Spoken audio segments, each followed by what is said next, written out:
Okay, ladies and gents, this is random Q&A. I have done something to my nose. That is not a good look. I don't know how I did that. I think I've done a little bit of boxing on the bags. I wonder if I brought my hands back to my face and just scratched with the Velcro. That's a reach. Or I've done it in the night, or it was the demons. The demons have been scratching my face again. Naughty demons. I didn't say that they could. Sometimes they just do it. Starchild says W and A. I don't know what that refers to. I don't know what you're talking about, Starchild. Just a quick note on using NLP, neuro-linguistic programming, and really trying to keep it as simple as we possibly can.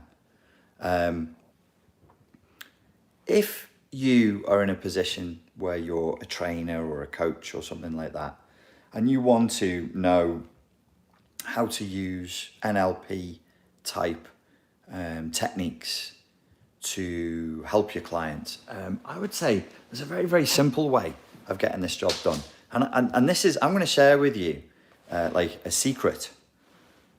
This is really all I did when I got a reputation in the martial arts world. And built Street Fight Secrets up as a globally recognized brand. I really only used one technique, and it's the one I'm going to share with you now. And it's based on a principle, which is, well, it's based on a couple of principles. I suppose I think of it as being simple, and then you start unpacking it and you go, actually, it's not that simple, really. It feels simple to me. It's way simpler than like Freudian psychoanalytic theory, and people keep asking me about Jung, so I've been studying a bit more Jungian ideas recently, and that's hard. That's hard, lad. A bit of Jung. Jung is hard, you know. Freud, there's all said mad long words, and you've got to know what the words mean, and I'm like, lads, I can't even be, holding all them syllables inside me head, and that makes me head hurt, lad, like I've drunk too much fucking fancy. So the principle is this: your body and your brain don't know the difference very well between certain levels of your body, certain levels of your brain, your hormonal system, more primal levels of your body and brain that control the release of things like cortisol and adrenaline and endorphins and serotonin, don't know the difference between an experience that's actually being had and an experience that's vividly imagined, which is why watching TV is fun. Because if you were just sat there going, it's fake, I'm looking at a square box in the room and none of this is real, or you're in the cinema going, I'm just in a dark room with a bunch of other... No, you've got to sort of be tricked into believing in the reality of what's going on in order for it to be a pleasurable and interesting experience, right? So principle number one is your body and your brain doesn't really know the difference between something that is vividly imagined and something that is really happening at certain levels in a certain way. Don't just make that a blanket statement like Richard Grannon says your body and your brain doesn't know what's real and what isn't. No, that's not what Richard Grannon said, and he's not saying that. And then the other thing is, like, if you want to be good at something and you want to be successful at something, it makes sense to imagine being successful or good at that thing multiple times ahead of time. This will massively help with your performance. And that's not unique to neuro-linguistic programming. Many different, I think everybody who says that they're doing performance psychology or success training uses some permutation of that. So if you imagine it, go, whatever it is, you've got to do public speaking, you've got to do a sales pitch, you've got to speak to the hot guy at the supermarket that you like so much, you've got to exercise, you've got to go to the gym today, you've got whatever it is you've got to do.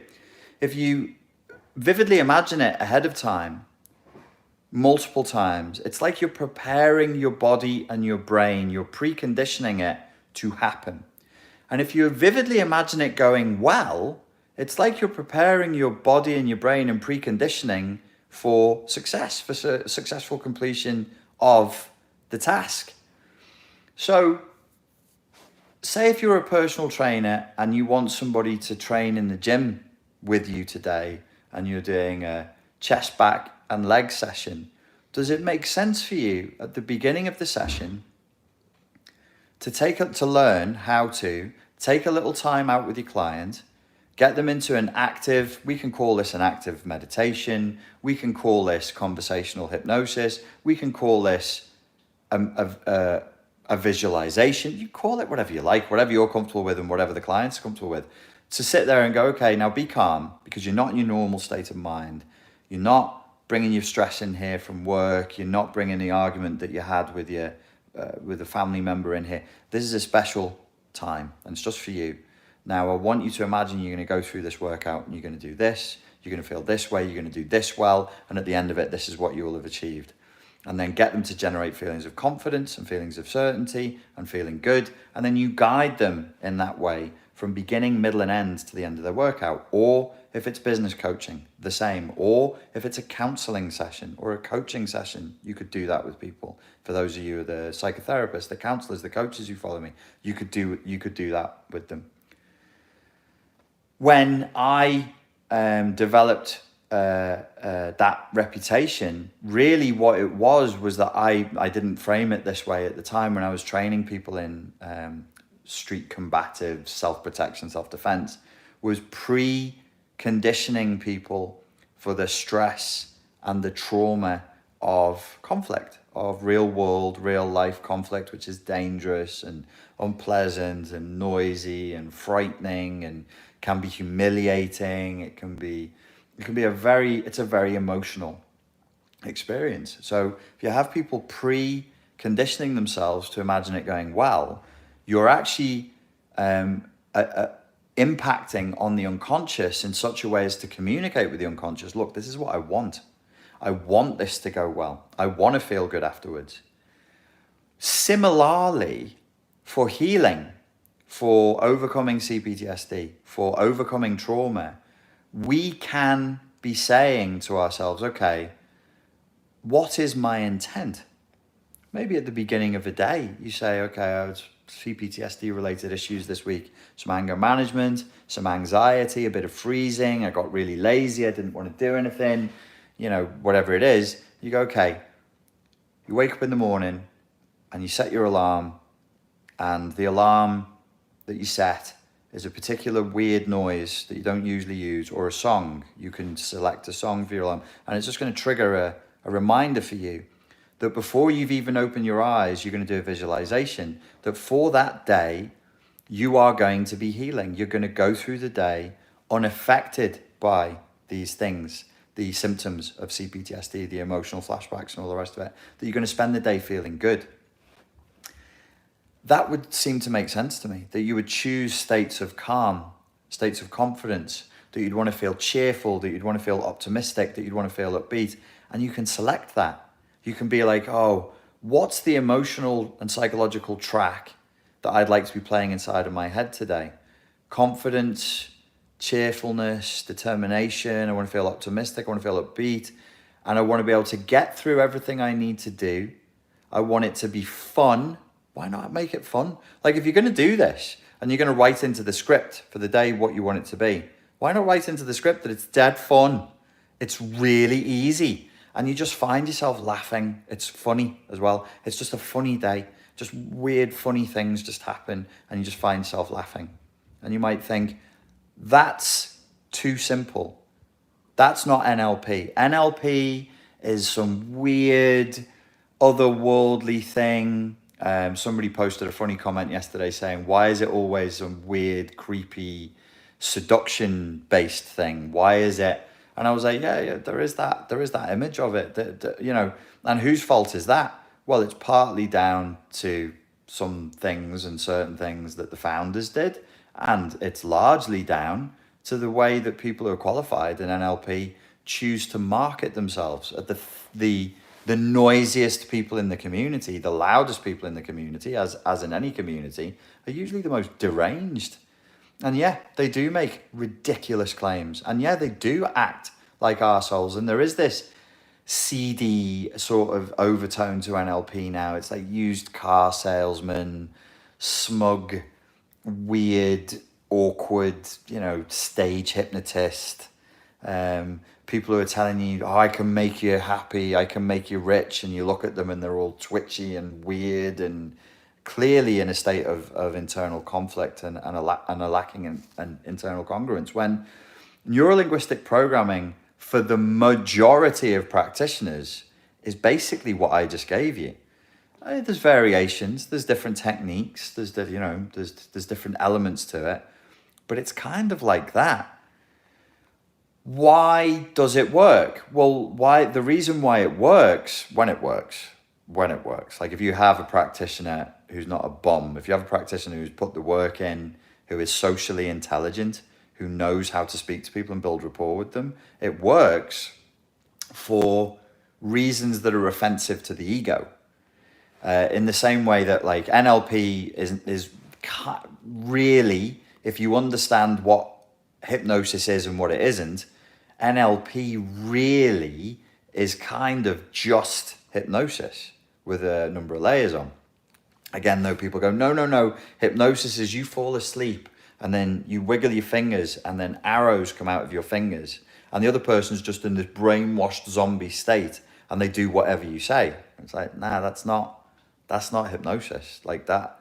I've never in all my years have I ever seen anybody ever respond to hypnosis like that. And the only times that I've seen it on TV was Darren Brown doing it with people, and even he had problems with people, and he openly said, these people are role playing. They're actually consenting to playing the role of being hypnotized because it makes them the center of attention, or it aligns with their values, or it suits whatever thing that they're trying to get done right at this precise moment in time. The reason why NLP works, and the reason why hypnosis works, and the reason why visualizations work is ego offensive. And the ego offensive truth is we are fairly simple systems.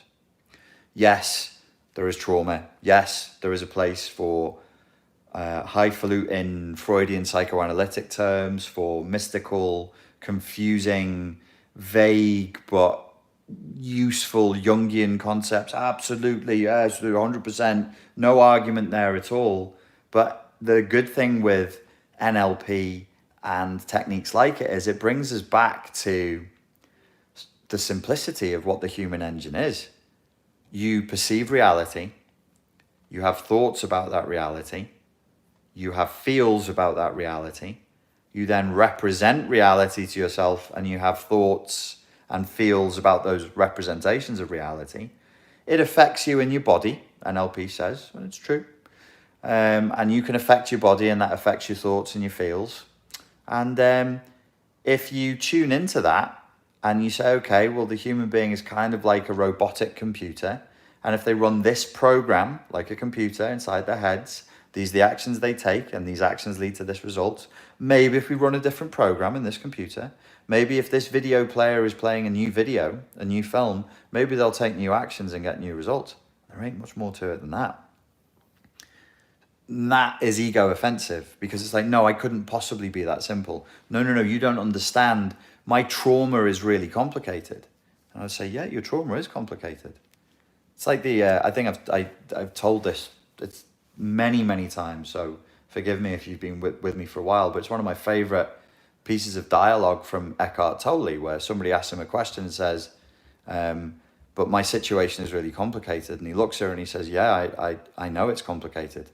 And she said, how do you know my situation is complicated? And he said, well, because all life situations are complicated. That weird little German giggle that he does.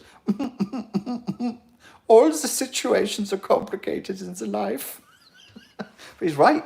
Everybody's life situation is complicated, but the principles on which you and I operate are not complex. They're simple. If you think about bad stuff and you're feeling bad feelings and your focus is on where things have gone wrong and your physiology is now hooked into and linked into and in the psychocybernetic loop of feeling bad, you're going to engage in bad actions.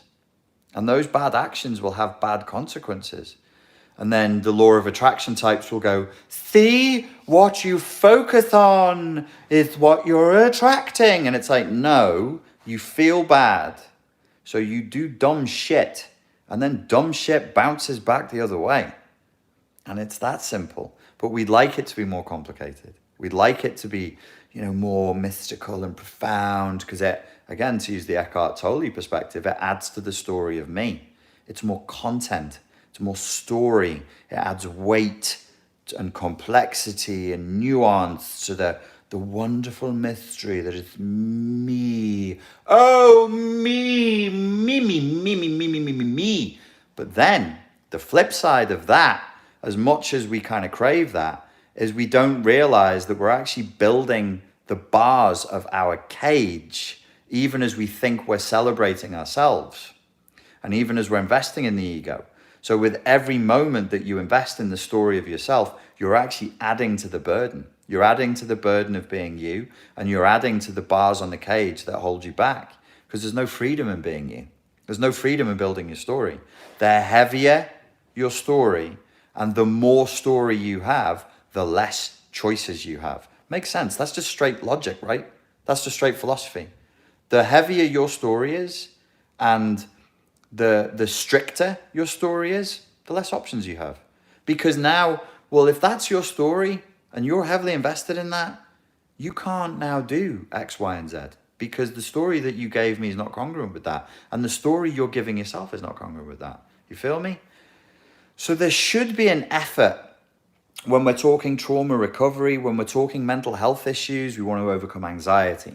We want to overcome depression. We want to help our children, our families, our friends overcome anxiety and depression. We do need to have an understanding of the fact that we are performative entities. We do stuff. And if you want to do stuff better, visualizing it going well first really helps. You might want to lift weights today. Visualize doing it first is going to help. You might want to do a sales pitch today. Visualize it going well first is going to help. You might need to have a difficult conversation with somebody. You might need to look to healing your CPTSD today. So don't be like, I want to heal my CPTSD today. Imagine what that would look like. Oh, a whole day without an emotional flashback.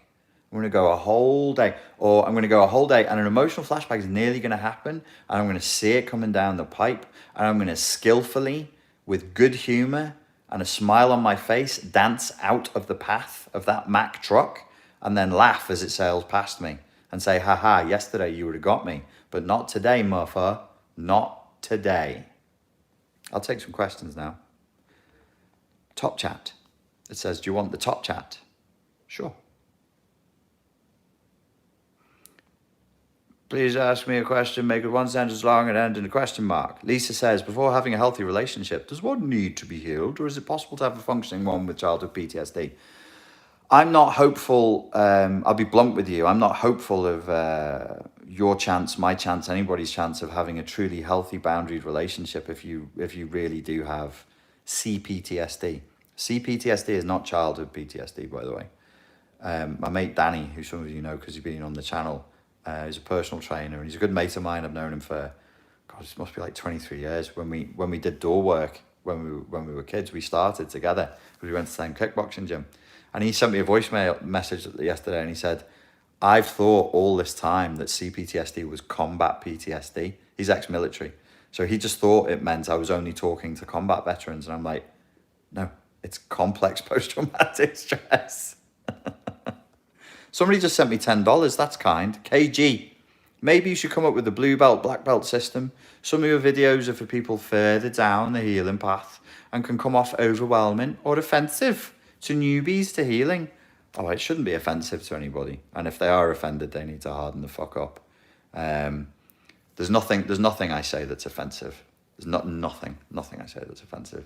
And it might be overwhelming to newbies, but we're all grown-ups, and at the end of the day, we've all got to make our decisions. Like in the same way you can choose to watch Fox News, Russia Today, Al Jazeera, or CNN, you can choose what you watch on YouTube. So I hear you, but it's like the Adler Adler would say it's about separation of tasks and separation of responsibilities. And on that one, I draw a hard boundary and I say, that's not my responsibility. If somebody watches me and listens to me and they feel overwhelmed by it, they should stop and go and watch somebody else. I'm not trying to be for everybody. And I'm not trying to pander to everybody. I'm not trying to be a psychotherapist or a counsellor. If I wanted to be a psychotherapist or a counsellor or a psychiatrist, I would go, I'd put the work in, I'd study and I'd go and do it, but I don't want to do that. So no, there's nothing I say that's offensive. If people can't deal with it, then they should vote with their feet. How do you get sociable in today's climate, says Manuela B. The same way you got sociable in any climate. You just talk to people. Be in a good state. People in good states make good decisions.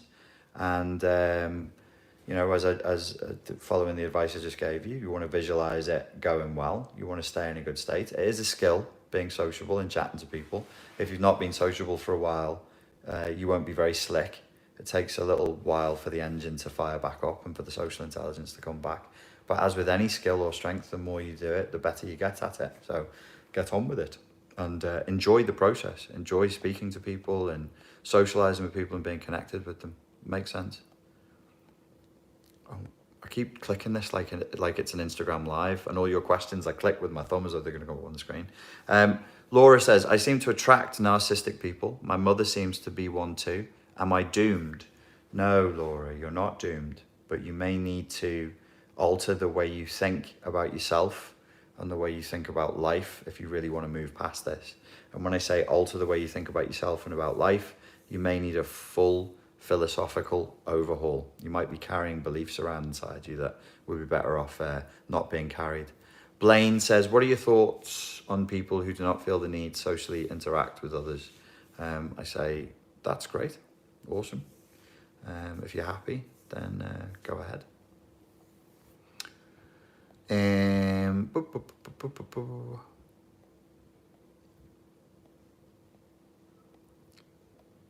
I've got mad. Cell Ryko says, I've got mad and turned the TV off, but only because Richard has said the truth and I did not want to hear it. Yeah, that happens sometimes. And that's something that I don't mind and other people get defensive about. And I'm like, no. So I've got friends and also professionals who said, you know, there's people saying stuff about you there that isn't in context with what you're saying. And I would always be like, well, nothing I say is offensive. Offensive is not within the people who talk like that. I'm just like, away with you. If you think this is offensive, you really need to get a life and get out more and go and get a job. Preferably doing nightclub security. You'll find out what offensive is in short order. You want to see what offensive is. Too comfortable, too spoiled. But it is confrontational. It is confrontational. And I'm perfectly well aware that for some people in a certain level of healing, it can be a jump forward, but it can be a jolt and turbulence that leads to a jump forward. So there's no excuse for deliberately winding people up. That's just childish, and it's not a good use of the time that I have here. And it's a privilege that I enjoy being able to do this work. I'm really, really grateful to be able to do it. And that would be an abuse of the privilege. But to do my job, I do have to confront with people, because to me, it's like a psychological massage. There are knots, and I have to work those knots out, because some people are just walking around with garbage in their heads. And when you go to a massage therapist and they hit a knot, that can hurt. That can hurt. Now, if you're sadistically just grinding people's knots for the joy of causing them pain, that would make you a dickhead. But if your intent is to help people move forwards, then that's a different thing. So yes, Ryko, many people here would have had the experience of getting mad at me, but they're not really getting mad at me. They're getting mad with themselves because I've said something that conflicts their belief system, and then they get irritated because they're in a face-to-face. As I said, I've been looking at Jungian ideas recently. They're in a face-to-face with their own disavowed parts, their shadow, and they get very, very angry. But then if they're open-minded and flexible and humble enough, they'll come back to it and go, oh yeah, actually that's right. And then they'll get better, which is good, right? It doesn't need to be a nice process. It doesn't need to be polite. It doesn't need to be smooth. I don't really know how to do it. that way anyway. I think like you are traumatized in such a way that means that you can be bothered to watch videos like this. In order to help you move forward, there's a chance that it might hurt, and I accept that, and I accept that I'll make some people angry. Let's see. Do you believe that a person can heal and still have multiple narcissists around them? Yeah, sure. But if somebody had healed and they had multiple narcissists around them, I would be asking the question, why? Like, what do you do? What field are you working in that you have multiple narcissists around you? God, you'd have to be in the entertainment industry or music or film or banking, politics, I suppose. But I would be like, yeah, sure, you can heal and still have multiple narcissists around you. It should make it easier to be around. If you're healed and you have multiple cluster B personalities around you, it shouldn't be as provoking. It probably still would be irritating, but it shouldn't be as bad. But yeah, why? Why do you have that? Regan says, could be born into a cluster of bees. Yeah, could be. But then why are you around them? If you were born into a cluster of bees, you should seek to leave the beehive. How do narcissists handle the conflict of gaining supply from their child's success and sabotaging so they will never leave? Yeah, it's a good question, Anna. Narcissists handle it with varying degrees of success, but it's not something typically for somebody with NPD, they wouldn't handle it very well. They wouldn't handle it very well because it would create a cognitive dissonance, which would lead to irritation. But if you notice, like when you're dealing with somebody who's got NPD, they tend to cycle through narcissistic elation, narcissistic depletion, and then something that I haven't seen that has a name, which is just like, let's call it narcissistic agitation. What's narcissistic agitation? Well, if you are having to be hyper vigilant in controlling the meta communication and the reactions of everybody in your environment, plus you're dogged by ideas of reference, like you think everything is about you all the time, is no different than being really, really paranoid in terms of your mental energy expenditure, because you think everybody's like talking about you and reporting back to the National Security Agency about your actions. So I think it's hard. And I don't think it's cost-free. But then you have to look at the particular structure of the personality disorder you're dealing with. Therefore, I would suggest that the classic overt narcissist could be said to be handling that level of cognitive dissonance better than the classic fragile narcissist. The fragility would be their lack of resilience in the face of the cognitive dissonance that their incongruent actions create. Complex stuff, man. Complex stuff. Charlie Sparkle says, hee, true. I haven't even got out of bed yet. UG Rose says, as long as you choose you, you will love again. And the best thing is it will start with loving yourself. This is very true. Thank you for moderating, UG Rose. Magdalena 665 says, are your bachata lessons in Prague in Czech? How do you follow instructions language-wise? Well, I'm not in Czech at the moment, but the bachata classes I was going to, they would do it in English mainly, but even in Czech. If a dance instructor giving full instructions in Czech is moving at the same time, and so you can figure out what it is that they want the class to do. Through the meta communication, through the body language. I never had the problem of going, okay, I don't know what you now want the men in the class to do. I don't know what you just told the women to do, because you just look and you go, okay. And sometimes the tone of the words as well. You'd be like, oh, if somebody's like, move delicately, they won't be like, move delicately. They'll use a delicate tone of voice, and they'll be like, this should be graceful. This, you wouldn't scream, this should be fucking graceful. You'd be like, this should be graceful, or this is the time to be assertive, and the voice goes down. This is the time to be a strong lead. You know what I'm saying? So yeah, you can usually figure it out. And even in Spanish, like my Spanish is pretty good, But in Ibiza, they're speaking part Castellano, part Catalan, and then they use Ibizan slang, and then they get excited, and they'll just start taking 5 words and glomming them into one.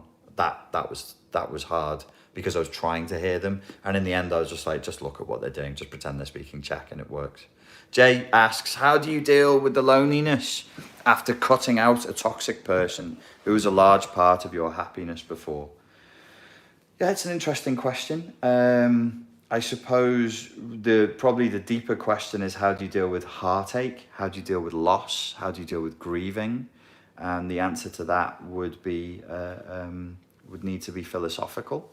And it would come down to what your moral philosophy is, what you think the purpose of life is, what you think love is, what you believe to be true about love, what you believe to be true about loss, what you believe to be true about reality, what you believe to be true about your emotions.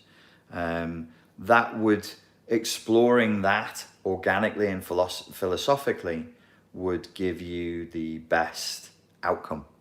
And if you can really make a full philosophy answering all those questions in your own way, whatever it happens to be, whatever your philosophical outlook is, or it's religious or spiritual, whatever you want, the extent to which you really expand on that and make it a full philosophy is the extent to which you'll be protected from that situation happening again in the future. I just said something profound. If you're watching this on playback, rewind 15 seconds and listen to it again.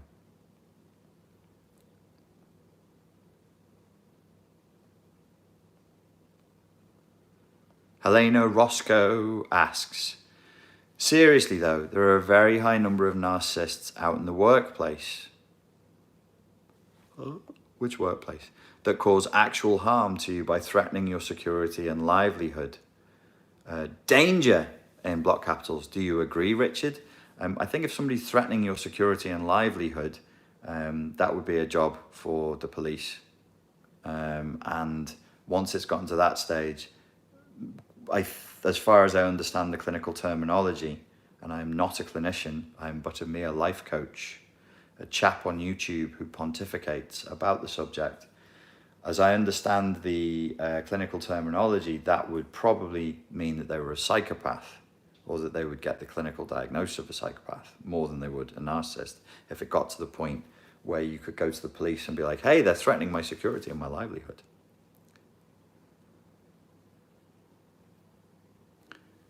Nola Jane, Nola. Is being alone bad?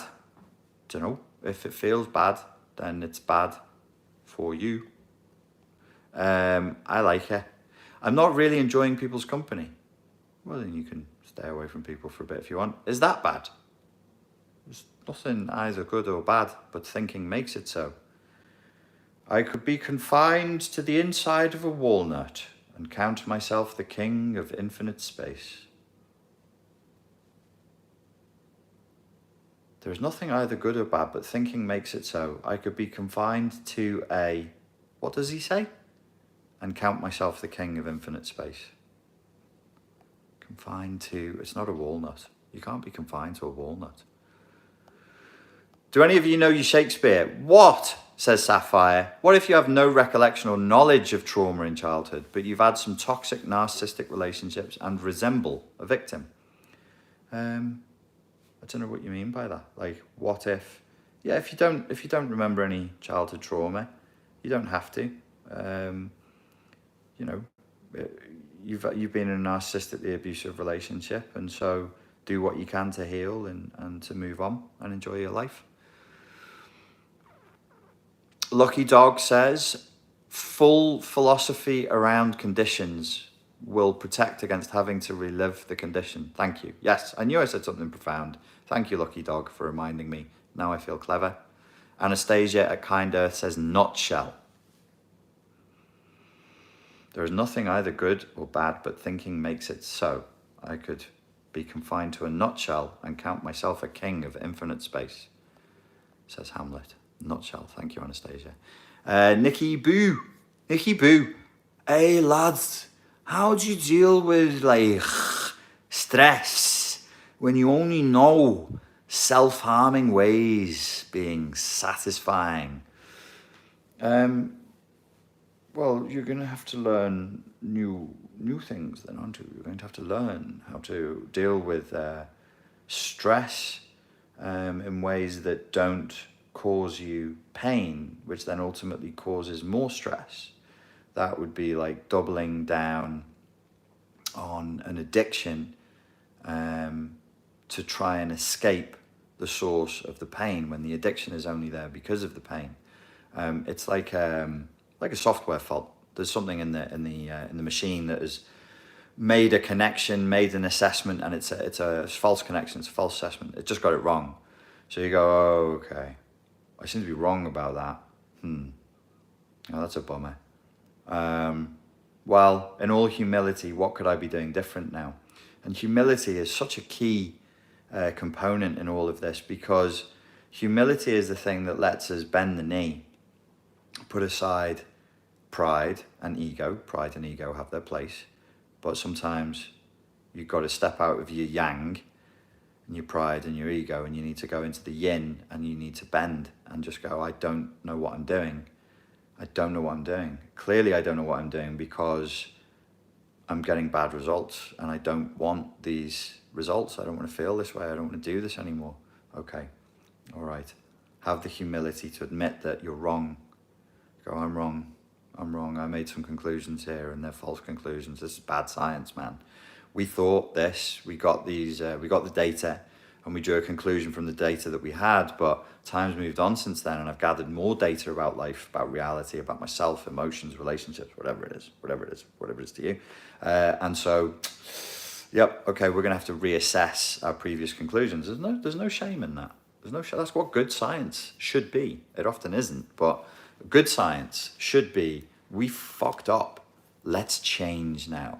So you've got to be able to have the humility to say, I made a mistake. I fucked up. Let me go back. Let me change this stuff right now. Will you come to speak in Puerto Rico in 2020? We dance bachata here, tons. Yes, I'd love to come to Puerto Rico, maybe this year. Do you know in the Dominican, I actually struggled to find people dancing bachata. A lot of people were singing bachata. So people would be like in the bars and they'd sing and they'd play pool and they'd jig around a little bit, drink some rum. But they weren't dancing, not much. But I was told that Puerto Rico, there's more dancing going on. I was very innocent. I was like, oh, surely everybody here will dance bachata. And then I said, do you dance bachata? And they go, of course I do. And what they were doing was, I was like, what is this? What is this? This is not, you're just grinding on me, madam. Laxin Drake says, Richard, that's me. I'm in this situation. I presume he's talking to me. About dark triad and light triad. Can you explain the both? You get like a Chinese gangster, and one of them takes a holiday in Thailand, and he comes back and he's a dark triad, and the other one goes to England for the winter and he ends up as pale as me and he's a light triad. But if you fuck with either of them, they'd chop your arms and legs off with a machete. There isn't actually, Sam Vaknin's your man for this. There isn't a clinical term, dark triad. Dark triad is based on, it's the name of a book and it's the name of a paper. And they, I think it's 3 researchers, some intelligent person in the comments. Can you tell us the names of the or it was 3 or 4 researchers, and they combined narcissism. Oh shit, I can't even remember what dark triad is. I wanted to say it's psychopathy, narcissism, and Machiavellianism. Machiavellianism is definitely one. I can't even remember what it is. But it's not. These are concepts, they're ideas, and what Sam was saying is it's a redundant idea because these things are frequently comorbid and they all take place on a sliding scale. When you have somebody who really is an NPD and full-blown narcissist, of course they're going to be Machiavellian. So there isn't like this narcissist is dark triad, this one is a light triad, this one is, half. He left his arm out in the sun one day. There's no, what the bloody hell? Somebody tell me. You clever people, what's dark triad? UG Rose is saying antisocial. Yeah, I'm wondering if it was narcissist, psychopath, and and Machiavellian. Machiavellian is one of them because Machiavellianism is not, that's the one that I remember because it's not DSM described, it's not a cluster B personality disorder. Are all Machiavellian types narcissistic, says Honeybee Rose? No. Psychopath, borderline, and MPD. No, that's not dark triad, Manuela B. That is 3/4 of the cluster B spectrum from the DSM. So it's, you're all confusing me now. You've got me really proper confused here, you know. So it's histrionic, borderline, antisocial personality disorder, formerly known as psychopath, and narcissistic. That's the 4 horsemen of the apocalypse of cluster B. But Machiavellianism is narcissism, psychopathy. Dark triad, the Chinese gangster with the tan, is Machiavellianism, narcissism, and psychopathy. I'm pretty sure that's it. Can I get something on that? There's also a dark tetrad, including sadism, says Nino Samak. I was aware of that, the dark tetrad. So we have tetrahedrons and octagons and pentagons, and yeah, Laxin Drake is confirmed. It's narcissism, Machiavellianism, and psychopathy. Yeah. I mean,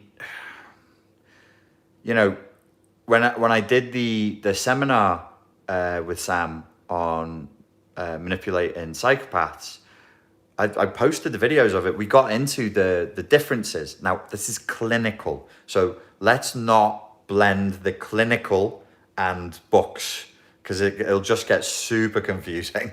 But from the clinical terminology, there is a significant difference between narcissism and psychopath. So you could present an argument, that somebody actually can't be narcissistic and psychopathic because they actually differ in quite profound ways. Or you could present, it depends on, it's not biology, guys, it's not hard science. They're just, you end up in battles over definitions, and you know, a battle over a definition is fundamentally a battle of semantics, and it comes down to who can write the best book. And then you'd be like, well, my book was a bestseller and nobody read your book, so fuck you. And that's how it works now. That is literally how it works now. Natatification. Hello, what are we talking about here? We're talking about Chinese gangsters who went to Thailand and got a tan. Those who fight against evil should be careful lest they become evil themselves, for when you stare into the abyss, it also stares back into you, says KG. I don't think that's quite right, you know. I think that's a mistranslation. I think he said, let those who would fight monsters beware. Let those who would fight monsters beware. It's a bit of Nietzsche, that. I like Nietzsche, you know. I do like him. Laxin Drake says, it sounds like a hard question. Yeah. That completely made me do a mind fart. It still feels wrong that the dark triad is narcissism, psychopathy, and Machiavellianism. It sounds clunky. It sounds like a silly idea. But no, well, anyway. That's what it is. You were right. You were right when you said that. You're correct. I was confused. A King says, that Dr. Todd. I like that. That Dr. Todd. That Dr. Todd explains it well, though. So boringly clinically. Haven't watched his review on you because can't tell me you don't know. Because you can't tell me you don't know. Yes, indeed. They change the DSM every 10 years. I haven't, I know he's got a video. Dr. Todd Grande is who you mean, not that Dr. Todd. He's got a video on the dark triad. Yeah, and I'm sure that would explain it well. Anna Davis says, is it common for psychopaths to convince you to do things and then punish you for doing it? People in the cluster B spectrum will do that. Anybody in the cluster B spectrum will do that. Yeah. I've definitely heard stories of borderlines. I mean, you could almost argue that that's a telltale sign of a true malignant borderline, would be that. Make you do something and then get extremely angry and upset with you for doing the thing that they got you to do. Stacey DeYoung says, hiya, could all the negative emotions be distilled to fear? Wow, that's deep. Are all negative emotions rooted in fear? That sounds like some 70s Californian. There's just fear or love, man. I went into the desert in Nevada and I took some peyote, man. It's either fear or love. So thinking of a negative emotion, fear. Maybe. It's not how I would construct the cosmology. The way that I think is more useful would be to say, because I come from it, that the emotions are like part of your survival mechanism, and survival is about moving you towards safety. So everything that is a good emotion is about moving towards pleasure, moving towards safety, moving towards life, and a messenger that like, this is a good thing, do more of this. And negative emotions would be like, don't do that, stay away from that. There's pain there, there's death there, there's threat there. So that's the way I would do it. So you could say love is moving towards and fear is moving away from. So yeah, maybe. I wouldn't, fear and love is not the way I divide it, because they're very loaded terms and then people get confused and they get stuck on their preloaded thoughts about fear and preloaded thoughts about love. So I'd be like, oh, it's biological. You're either moving towards pleasure or away from pain. Plus, it can lead to like a black and white thinking on positive, negative emotions. And I really want people to embrace all of them. All of them. I Love says many wars have been fought over semantics. They pretend they're fighting over semantics, but they're just fighting over stuff. They just want to steal other people's shit. And they go, oh, it's because you're doing the Bible in the wrong language. We're going to have to just massacre you. And it's like, yeah, but that's just secretly, you just really want all of the beautiful cattle that we have. So stop lying. How do I rebuild my credibility? This is a question from That's Reality. How do I rebuild my credibility after an online slander defamation campaign? You just flood the environment with good stuff that helps, that offers value, that shows who you truly are, that makes other people's lives better, and you can defeat the negativity with positivity. Like that. Liz Broad says, when are you starting the cult? I just couldn't be bothered. I just could not be bothered. A cult. What would it do with everyone? What would it do with them all? Like, make me cakes. Make me cakes, you fucking slaves. And then I'd be full of cake. And then I'd go, oh, they're still here. What do I do? I don't know what I'd do with a cult. If I could think of a good reason to have a cult, I'd start one. But I can't really think of one. I'd only want them all to go away. I'd be like, oh God, go away. Master, tell us, what should we do? I don't know. I don't know. Go and scrub the steps. Go and scrub them until they're shiny clean. Laxin Drake says, I'm about to make some coffee, master. Do you want some, master? Yeah, that's good. I'd like coffee. That would be smashing if people made me coffee. I would like that. UG Rose says, run about in socks and tinfoil hats. That would be fucking cool. I would do that. Just for a laugh. I'd just sit there on a big throne and be like, now, run around for me in your socks. Very good. How can I rebuild my relationship, says Kylie, with my mother after going no contact? I don't know, mate. I don't know. Wouldn't want to give you an answer here, really, because, it's very sensitive. Very difficult. Only you know what's gone on. Only you know exactly what you want, and only you can know what kind of relationship you want with your mother. Maybe the advice I would give you would be to go slowly and have a very clear idea ahead of time of what kind of relationship you do want. and be very intentful. There's an adjective. Be very intentful with how you redevelop that relationship. Start as you mean to go on. Magdalena665 says, can I buy you a drink if I run into you in Prague? Absolutely you can. I'll take a flat white by day, and at night I'll take a gin and tonic, Tanqueray and Fever Tree, please. If I'm drinking. If I'm not, just have a glass of water with no ice, please. What about therapists and counsellors who are narcs? Yeah, it exists. It exists. Terrible shame. Do a lot of damage. They really do. Eve Alicia says, any tips for co-parenting when you're both likely dealing with CPTSD? Wowie. Two parents with CPTSD, yeah. Otherwise just known as parents, because everybody's got CPTSD, mate. Everybody's got childhood trauma. Life is traumatic. Everybody's got mental health issues. I've met a human being who wouldn't benefit from a little bit of coaching and a little bit of help.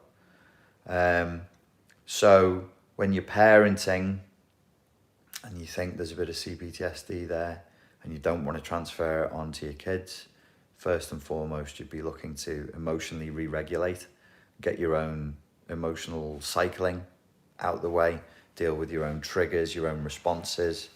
You don't want to be screaming at your kids for, reasons that have something to do with your childhood. You don't want to be bringing emotion to their hyper vulnerable, hyper fragile, hypersensitive little beings that doesn't belong there. And I've not had kids, but I imagine if you do have unresolved CPTSD, that it's an enormously difficult, enormously triggering experience. I can only imagine how difficult and challenging it would be if the CPTSD is not resolved. So you have my compassion and I wish you well. Seek to emotionally re-regulate with all due haste.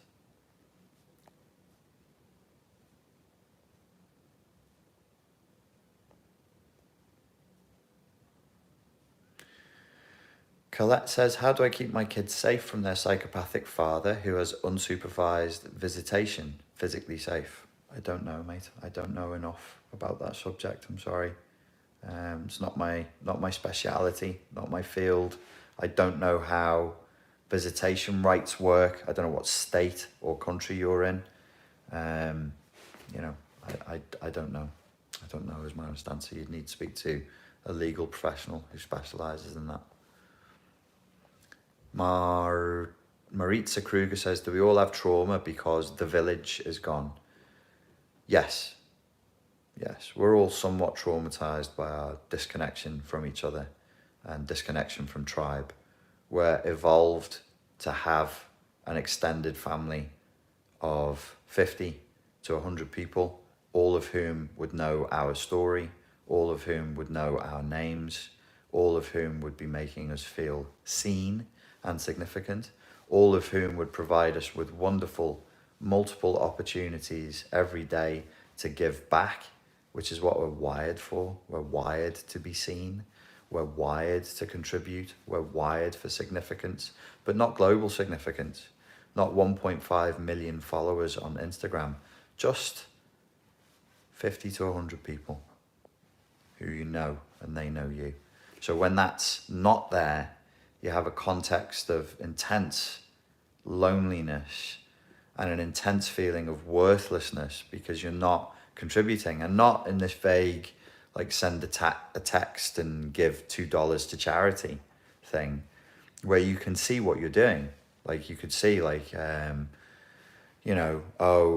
young mum and dad, they've got 3 kids, they're really stressed out, they don't know how to deal with it. So you and 3 of your friends come along and be like, oh, okay, we'll take them off your hands for like 5 hours so you can chill the fuck out. And in that way, when you see kids, the stress of kids and the stress of old people, so people who need looking after with the community, you can really see where we're lacking that. You can really see where it would very naturally and very easily, the slack would be taken up. And humans as systems seem to work that way very well. Because if I and 3 people if say me and 3 people of a similar age to me look after 3 kids, we can do that quite easily. And it, because I know this because I did it one day and I was like, oh, that was actually really fucking easy and not stressful. And between the 4 of you, you can do that, and you can give that couple 5 hours of total silence that they need to recover.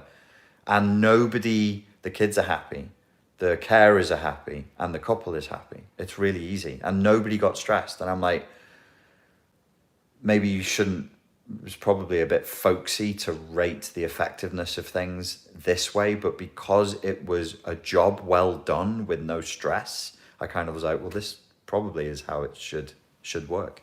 It probably should be this way. This is probably what we're wired for. When you've got,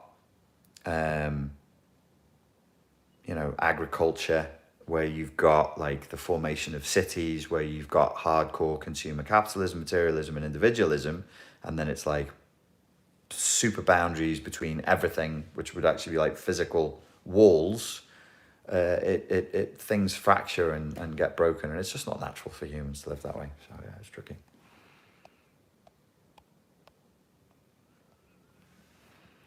The D experience says Latin grandparents are so happy to watch the kids. I can see their fulfillment. Yeah, I do that with my sister's kids.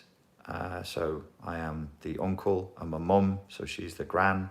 And yeah, really, it's not just like, oh, this is okay, it's easy, we don't mind. It's actually really nice. It's a really enjoyable experience. And then my sister and her husband can go and do stuff and not be mum and dad for a little bit, which is nice for them. So yeah, you can see how, but that's just one example. Like when people get sick, when you get sick, when I get sick, or something bad happens, or somebody gets injured, or it's everything. We create these like, humans create these systems together that they tend towards regulation. So there'll be unbalancing, there'll be moving, but it comes back towards balance because we take up the slack with each other, which is really positive. The negative side of that is when you have individualized family units, that's the problem with codependency and people being excessively non-boundaried, empathetic in an unboundaried way. And codependent is your natural instinct to contribute and to assist is then being exploited. Your natural, tribal, loving instinct is then exploited and used against you. And it's really hard to stop it. But think about some of the advice on this channel is like, I'm telling you, you have to stop it. I'm taking away your natural, tribal, primal instinct, which is to be loving and to be kind and to be giving. And I'm going, no, you can't do that anymore. Sorry, guys. Sorry, we just got to a shitty point in human civilization where we can't afford to do that because narcissism and psychopathy is spreading like this fucking zombie virus. So you just can't. Sorry about that. Sorry, like, society's ruined and humanity is doomed. Has anybody got any other questions before I sign off? Something that leaves me on a more positive note.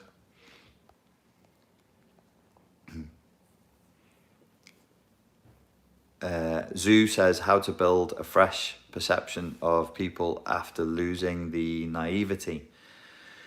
Yeah, it's a philosophical issue, and I can't, if I start telling people, if I don't do the boundary division of tasks thing and hand this back over to you and go, oh, it's down to you, your culture, your religion, your spirituality, your philosophical beliefs, then I'll be forming a cult. Because if I take that from you and go, I'm going to tell you what to think and how to feel about that, then it's a cult. So I can't really tell you what to do. I can't give you the content and the what to do. I can give you the how and the context of the doing this, which is you must have a new story. You need a new story, a philosophical overhaul that's like, okay, people. What is people? What are humans? What do they want? What do they do? How much is it right or sensible or reasonable for me to depend on people? Are they bad? Are they good? Are they a mix? These are the big questions, big questions. I can't answer. If I start going, here is the truth, people are this, and you should always, many of you watching me would love that. You'd be like, oh, thank God, tell me what to think. Oh, what a relief. Finally, a cult leader. Finally. I don't have to think anymore. How wonderful. But I can't do that. Also, I don't know. I really fucking don't know. I'd just be pulling it out the sky because I don't know. These are questions that I'm trying to answer, that I battle with all the time. What I found works well for me is to be somewhere between optimism and cynicism and realism, and to go, okay, well, look, this is why people are the way they are. This is the extent to which they can go. And I am optimistic. I am hopeful now. But there was a long period of time where I wasn't when it came to people, because I was hurt. And when I was still hurting, I was like, oh, people are shit. I fucking hate people, and I really like dogs. But actually, people aren't shit. They're okay. They get confused. They do messed up things that they shouldn't do.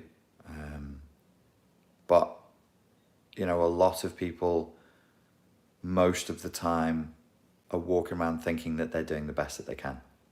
And a lot of people, most of the time, are actually quite heavily traumatized and are just coping. They're just coping. They're just bimbling along with the bits and pieces of skills and coping mechanisms and resilience that they've pulled together, and they're not functioning very well.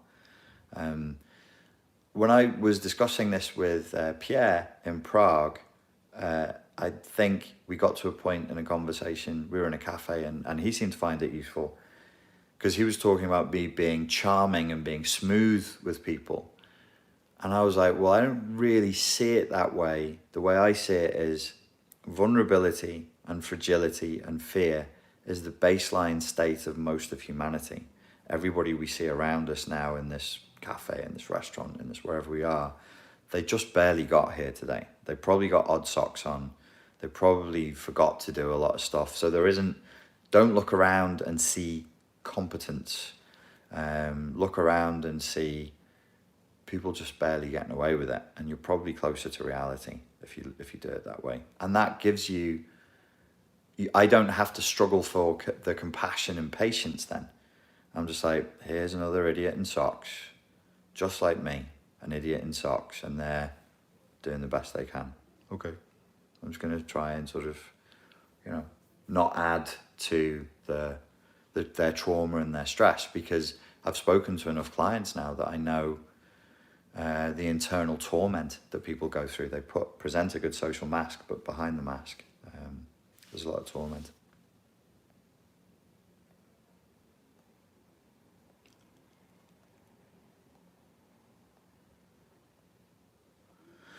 Somebody said, answer Fishel's question, please. Yeah, you should probably repost Fishel's question, because now I've got to look for Fishel.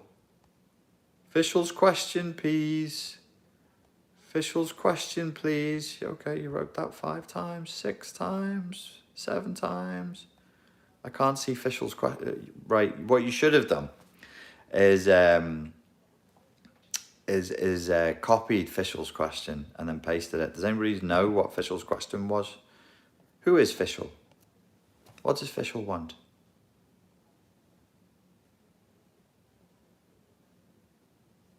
Yaley Fishel at Richard Grannon. There it is. Where it is? Where? Oh, there we go. Can the black sheep ever really trust and build a relationship with the golden child in a narcissistic family unit? This is the question you guys all want answered. We're never going to escape the narcissistic reality tunnel, are we? Yeah, sure, the black sheep can reconcile with the golden child if you really, really want to. You can reconcile, but that is the prototype for the codependent and narcissistic personalities. The black sheep is the codependent, the golden child is the narcissistic type. So can there be reconciliation? Sure there can. But if the person has NPD or highly narcissistic traits, then that reconciliation is going to be built, is a house built on sand. Maritza says, won't the golden child be the flying monkey then? Yeah, I suppose so. They might be. They might be. I wouldn't torture yourselves too much with that. If that's the state of your family unit, then maybe the broader way of looking at it would be, how do you as an individual mature and grow to a point where these questions don't torture you as much? Because this sounds like people who are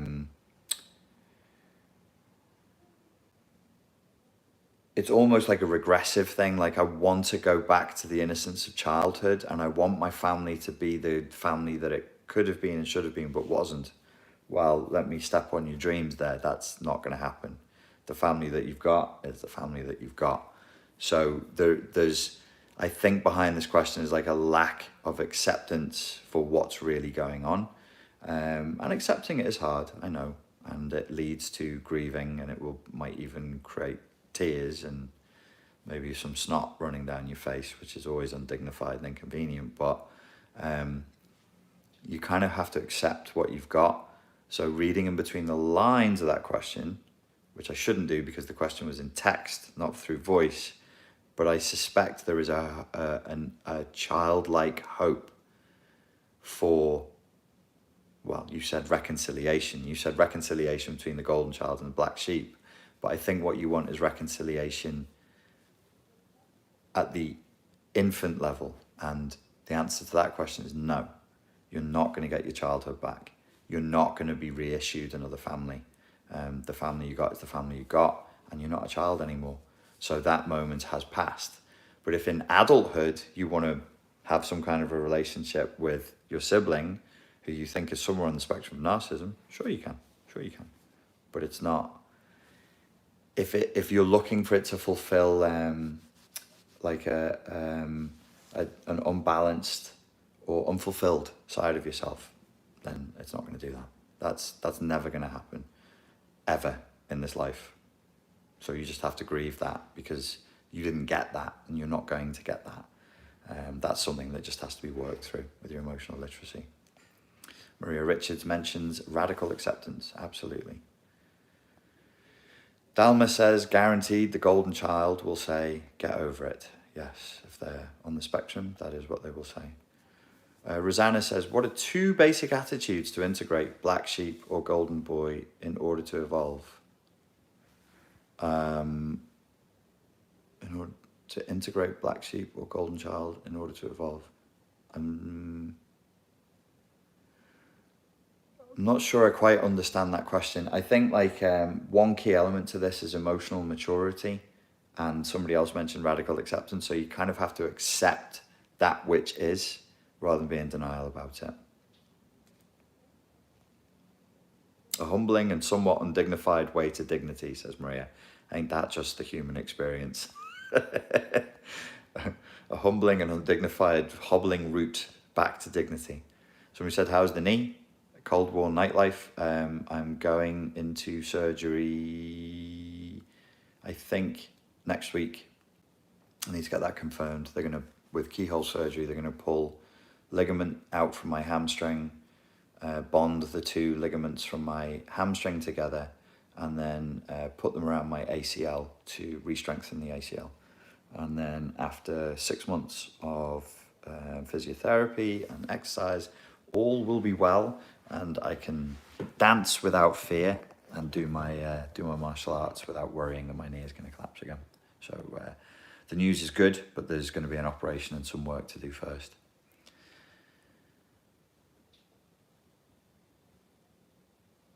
Oh, UG Rose says, leave a like all, please, and thank you. Yeah, please do punch the like button. YouTube likes that when you like it, and it helps me. Kerrill says, wait, golden child is usually narcissistic? I was temporarily the golden child. Yeah, I wouldn't worry about it. Like, we've all got narcissistic traits, or you'll be put in a position that is likely to induce narcissism. That's fine. In any institution that I was ever in, I realized later in life, I was always the golden child. Any work I ever did in my family, I was always the black sheep. But in institutions like schools and workplaces, always the golden child. I could get away with stuff that definitely would have gotten other people fired.